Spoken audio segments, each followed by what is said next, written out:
What's up, Boss Crew? Nicole Rodriguez here, CEO and founder of NRPR Group, and also host of Beverly Hills Boss and author of Beverly Hills Boss, the book.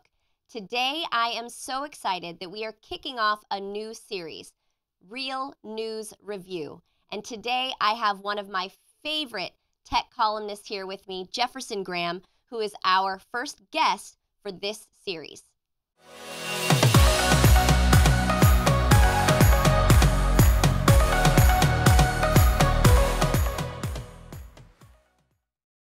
Welcome to Beverly Hills Boss, Jeff. I'm so excited to have you here. Thanks for having me to the pink room. Yes. Right? Isn't it beautiful? Pink is such a pretty color. And your blue looks fantastic. Better than plaid. Right? Thank you.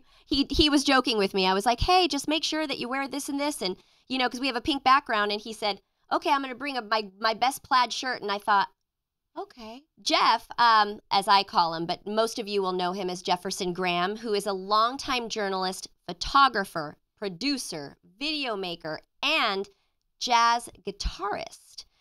So you probably know him best for his tech coverage in USA Today, where he covers consumer-based gadgets and regularly spars with PR people on his Facebook page. So, and this is where he will post a lot of his awful press releases and pitches that he gets. And I'll tell you, from a PR person's perspective, Jeff and I have been friends for quite a long time, and I am glad that, knock on wood, I have not ended up in that sort of arena. And it's like a nightmare. Like, you never want to do that, because Jeff is also very good friends with a lot of great journalists out there. So today we're going to have Jeff really break it down for a lot of the PR people and a lot of you entrepreneurs who need to understand the world of a journalist and what they're looking for and not looking for when it comes to PR, press releases, pitches, all of that. So, Jeff, welcome. I've been excited about this conversation for quite a while. So, and I know you've been preparing as well. Yes, thanks for having me. Yeah. So, Jeff, we're going to go ahead and start with that PR angle, right? So, you get press releases every day, right? 600. On average, 600 press releases. You've heard it here every day. Okay, so let's start with what isn't working, right? And we're going to go into the good. But okay. What doesn't work? What doesn't work is most of it is mass-produced, machine-operated, not really machine-operated, but it's just like, I'll write a press release and I'll send it to everybody in the world. Right. Instead of personal, and it just goes out to the ether. So that is automatic. That's an automatic no. Right. Then the second one is, I read your article today. It was a great article. Right. You didn't mention my company, so write the article again. Right. Yeah. Oh my God, that is the worst. And I'll have to tell you, from a PR person's perspective, when I was an account coordinator just getting started, part of what I was being taught was, okay, well, if you find a journalist who writes something about our competitors today, go ahead and talk to them and ask, if they'd like to get to know our company or our client. And I'm thinking, well, but that's so counterintuitive. It's more like, hey, I'd like for them to be on your radar, but maybe we can talk down the road, but definitely not rewrite the article. It doesn't make sense. So I'll give you one instance where it actually worked. Mm-hmm. It was all luck and it was timing. Mm-hmm. As I did a roundup of the cable streaming alternative services. And there's one that didn't get mentioned Mm-hmm. because they don't have the broadcast networks. Right. They have a different angle. And they wrote me and they said, we really want to be in touch. We want to let you know what we're doing. And if you're ever in San Francisco, Mm-hmm. we'd love you to stop by. Yeah. And I said, well, I'm in San Francisco right now. I have the afternoon free because I did. I had the afternoon free, which was like from 4 to 6 because I was covering something else. And I said, it's last minute, but I'll come over. And they said, great, come on over. And I did. And it was a good chat. It was a really good chat. I really enjoyed talking to them. Yeah. It wouldn't have made sense to put them in the original piece, so, but I did another piece because I was up in San Francisco and I had free time. There you go. It just, that's pure luck. Yeah, and meant to be, right? Like that was just, but again, that stuff doesn't happen very often. And you also have to be really strategic with it, right? But I think that there is a way to approach it where you remain human and you leave it up to the journalist to decide whether or not there are any next steps taken, and you need to be okay with that. I'm going to flip this question to you because I did a piece on how to work at home, right? It's kind of topical right now, what tools you need. And I've had an avalanche ever since since you wrote about that, what about this printer? What about this and this and this and this? And since you're now the work at home expert, which I'm not, you know, I guess I have experience because I've been working at home, but, what are they supposed to do? So they've got a printer that didn't get mentioned from HP, Hewlett Packard, or whatever. And they want to be in the next roundup, and I'm not going to do another roundup. So what do you do? So in that instance, right, a lot of the times I would say it's called, what I tell my team, friendly stalking, right? It's more like, I'm going to put this on the table. I'm going to give you some data, right? I'm going to give you some stuff about a company that I represent, and then I want you to keep it.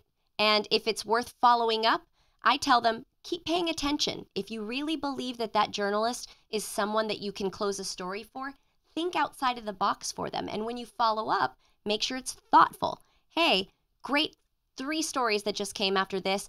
I thought about an angle that could work to make this fresh again for you based on this. So it's more like, can we work together as a team to come up with something that works for you? I literally tell my team, we do work for our clients, but we need to be like a concierge service to the media. But the odds are I won't look at it. I moved on. I'm done. Then we move on.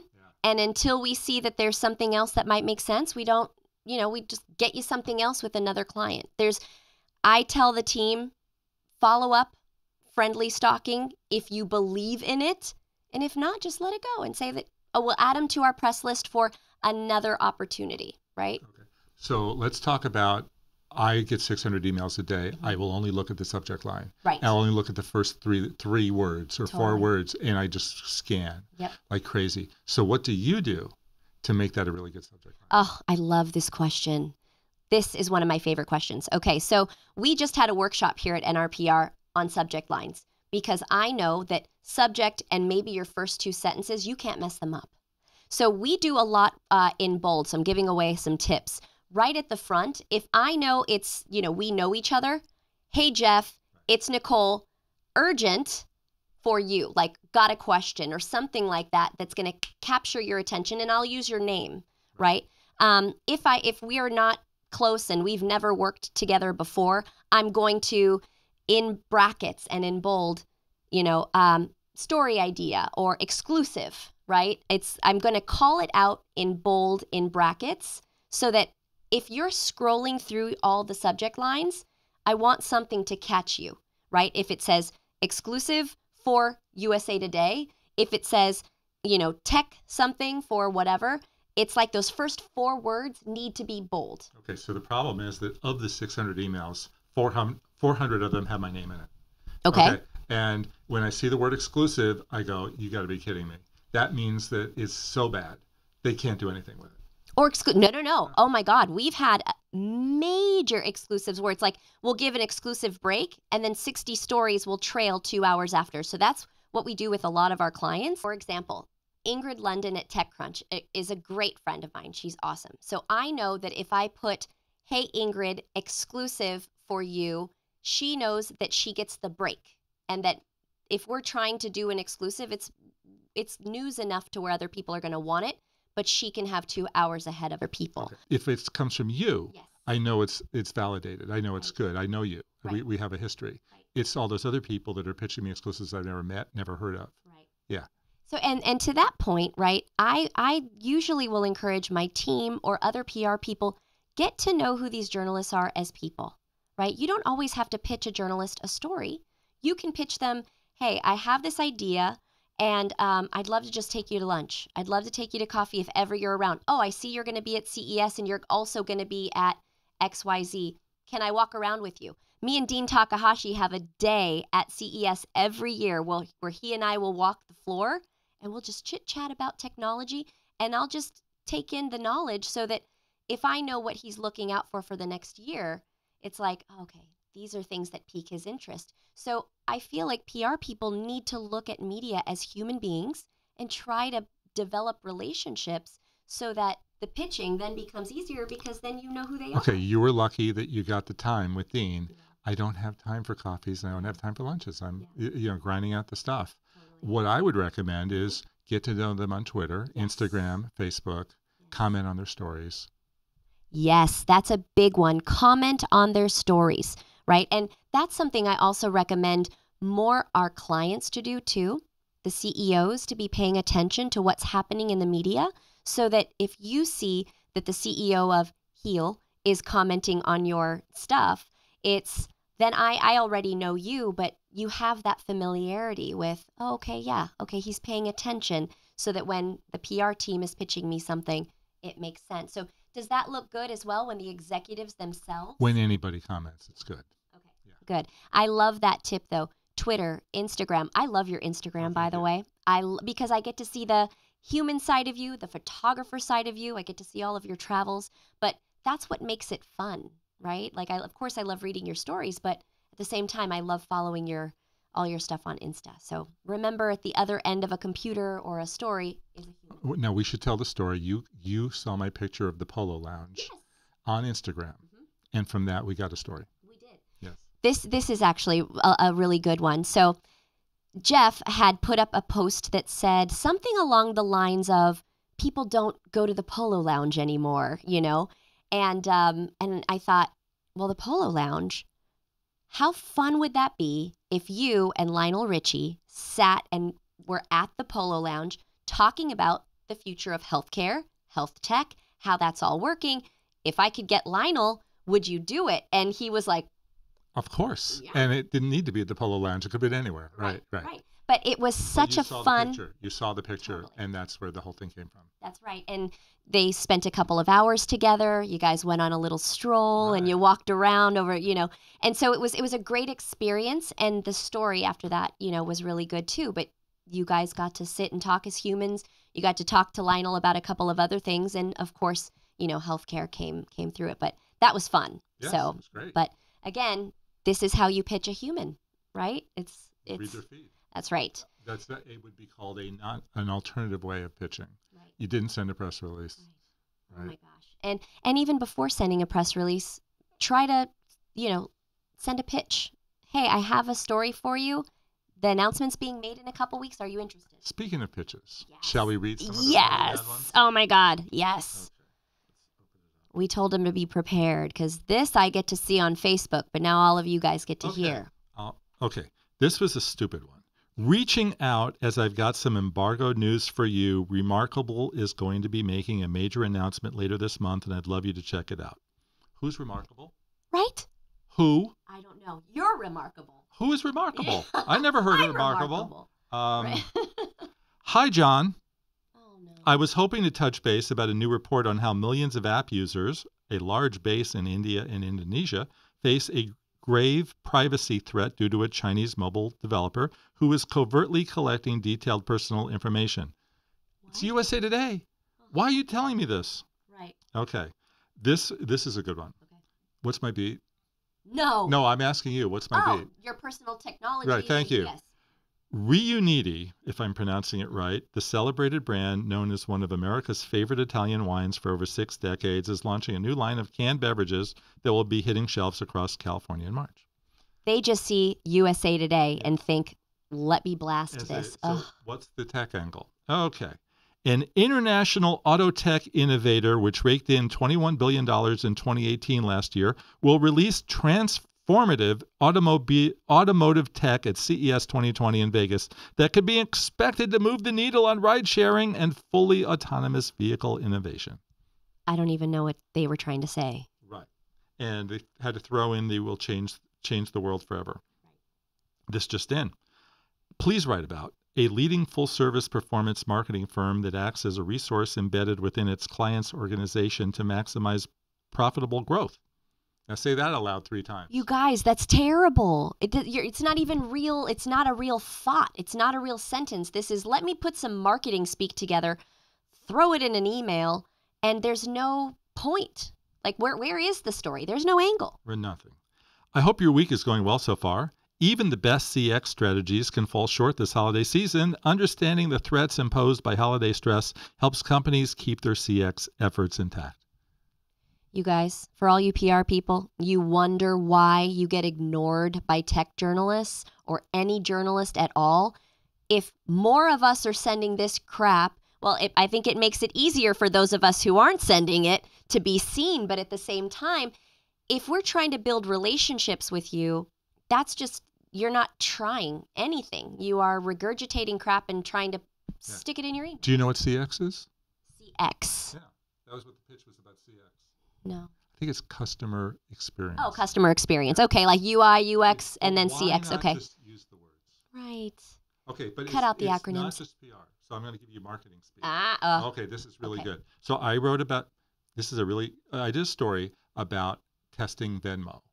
Okay. And I had a security researcher monitoring my payments. Right. So I sent $1 to someone, and out of that $1, Venmo knew, and Venmo sent my home address, and the person I paid to this company called Braze. Called Braze. Well, who's Braze? Right. Braze is a comprehensive customer engagement platform that powers relevant and memorable experiences between consumers and the brands they love. Context underpins every Braze interaction, helping brands foster human connection with consumers. I sat there and I said, who are they?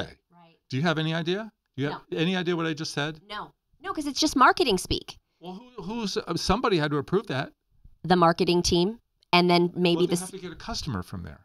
How do you get a customer when you don't speak in English? That's right. And this is a big point, right? This is a big thing for me, and I'll be completely honest.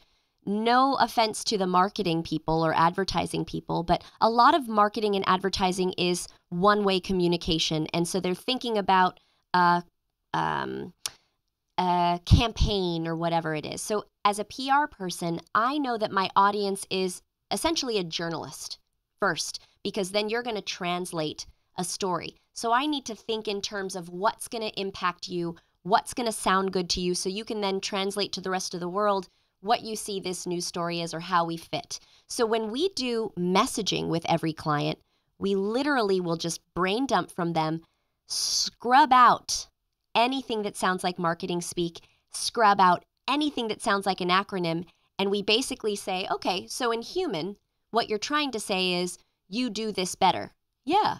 Okay, so then that's what we use, right? And this is how we also put together our pitches, because I don't want to send a pitch to you that sounds like marketing. So this is how a media-friendly messaging, it differs, I guess, than marketing. And what you're getting there sounds like... Let's think about it like a Facebook post. Right.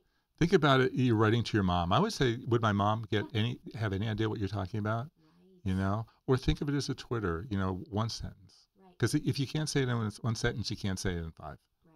It just, can you break it down as a human being? And then that's usually a better message that's going to be received. But not everybody believes in that. And not all PR people will write messaging. Oh, we'll wait for the company to give us their messaging. Okay, well then that's going to come from marketing, which is not what you should be giving to a journalist, right? So it's... What I like to say to people sometimes is, what have you put on your box? The box of a product.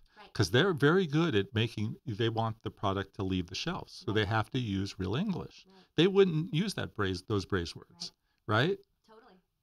Totally. What's the problem and how do they solve it? Right. In human, without the acronyms. That's right. Yeah.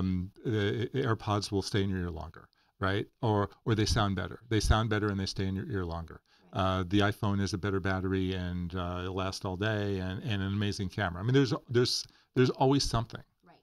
Yeah. And if you can't figure out what that something is, you're not ready to pitch it. Yeah. And the company's not ready to sell it to Walmart. I mean, they can't walk into Walmart and use those kind of words, right? And hope to get orders of 2 million products. Ring doorbell. What does it do? It keeps you safe. Right? Mm-hmm. Yeah. And has video capabilities and all of that stuff. I'm a big fan of what they're doing. So another thing too, because we do have some consumers who are watching the show, and I know that for years, especially since our last election, fake news is a thing. People are wondering, well, how do I know what's fake news? How do I know what's real news? And so I thought it would be great for the general consumer out there to understand that working with USA Today or any other reputable media source, there are some hurdles that you have to jump through in order to get your story published, right? So there are some things that you need to do, including fact checking, that not all media have to go through, right? So I say citizen journalism, bloggers, people who don't answer to an editor can put whatever they want on a blog, and that's where things can get it can be scary. So what is it that you have to sort of check the box on in that list of things before a story of yours gets published, so that people know that when something comes from Jefferson Graham, I can trust it? Unless it's an opinion piece, Right. I have to cite sources. So I'll give you a great example. Mm-hmm. I met with a company a few weeks ago, and they said, we are now the number X thing. I said, oh, okay, great. And then when I did the article, I called the PR people. I said, according to who? Right. And they said, oh, well, our CEO was told this by people we work with. I said, well, let me read that sentence to you. Right. They're the number 3 buying, according to the people that he's friends with that told him this information. That's not going to cut it. Totally. So let's just put a hold on this until you can give me an authoritative source. That's right. And they got me one. Okay. Yeah. And that makes sense, right? So what he's basically saying for all of you is, if someone is going to say, I am the number 1 PR firm in Los Angeles, according to who? Not just my mom, not just my sister, who they believe we're number 1. It's, well, according to the Los Angeles Business Journal, we've been ranked number 24 out of the top 100 LA PR firms. Okay, then that's something. That's someone else who basically said that is true based on, whatever they were doing. But the Zoom conference call app is now number 9 on the Apple iOS chart. Right. So they're hot. Yeah. According to, they're in the top 10. Right. So this is important because, again, unless it's an opinion piece and just your opinion. Which have to have facts also. Right. Yes. If you're reading someone's blog, or your mom wrote a blog, she doesn't have to go through those same things. So if you're worried about whether or not something is real or fake, are there any tips that you can give them for figuring out, is this real? Is this not? Because I'll tell you, I have family members who are reading garbage that I know is fake news because I work with media all the time. But it's like, how do I tell them, Look at the sources. Look at where they're coming from. Right. That's the big thing. Unfortunately on Facebook, there's a lot of stuff, and you see the stuff, and it's like the Washington ding, ding, ding, ding. No, I never heard of them. Right. Yeah. And I mean, there are ways that you can check how much traffic they get to their site and all of that stuff. Because usually if there's, a lot of traffic and they have, a ton of UMVs, not everybody can check that. But I know that those are some things that people can look out for, right?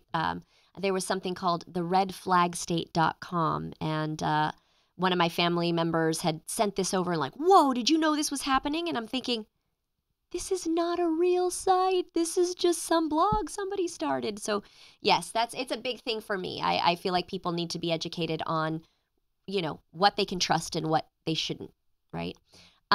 So anything else that you want to share with either PR people, CEOs, or general consumers about your world? We want to know. Be clear.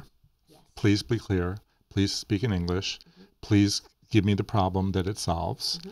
And I know it's really tough. I know it's really tough to try to reach people that, we're understaffed. We don't have as many people working as we did a few years ago, right. Which means that we're doing the work for them. So right. It's really hard to get our attention, and you're going to have to use alternative ways, right. and go to social media. LinkedIn, Instagram, Twitter, Facebook, find out where they live and just start communicating with them that way.